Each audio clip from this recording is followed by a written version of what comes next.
بسم اللہ الرحمن الرحیم۔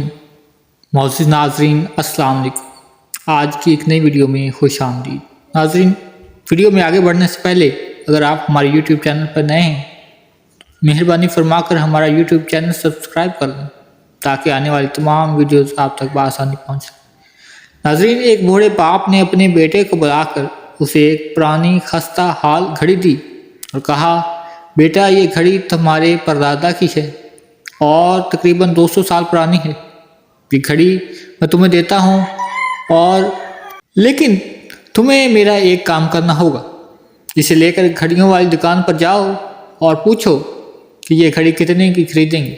وہ لڑکا گھڑیوں والی دکان سے لوٹا تو کہنے لگا، دکاندار گھڑی کی حالت دیکھتے ہوئے 5 درہم سے زیادہ قیمت دینے کو تیار نہیں ہے۔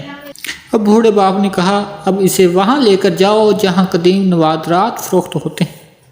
وہ لڑکا جب وہاں سے واپس آیا تو بولا، وہ لوگ اس کے 5000 درہم دینے کو تیار ہیں۔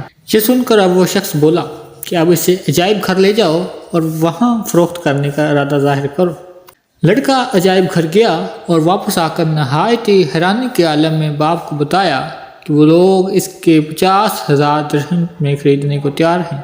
اب وہ بوڑھا شخص مخاطب ہو کر اپنے بیٹے سے کہنے لگا، اس گھڑی کی قیمت لگا کر میں تمہیں سمجھانا چاہتا تھا کہ اپنی ذات کو اس جگہ ضائع مت کرنا جہاں تمہاری قدر و منزلیت نہ ہو۔ تمہاری اہمیت کا اندازہ وہیں لگایا جا سکتا ہے جہاں انسان کو پرکھنے کی سمجھ ہوگی۔ اس لیے اپنی زندگی میں اپنے آپ کو فضول لوگوں میں ضائع مت کرنا اور ان کی کڑوی کسیلی باتوں کو پرواہ کیے بغیر آگے بڑھتے رہنا، جو تم سے حسد رکھتے ہیں اور بے بنیاد بغض کی وجہ سے قدر نہیں کرتے۔ ناظرین، اگر آپ کو ہماری ویڈیو پسند آئے تو لائک کریں، سبسکرائب کریں اور کمنٹ سیکشن میں اپنی رائے ضرور دیں۔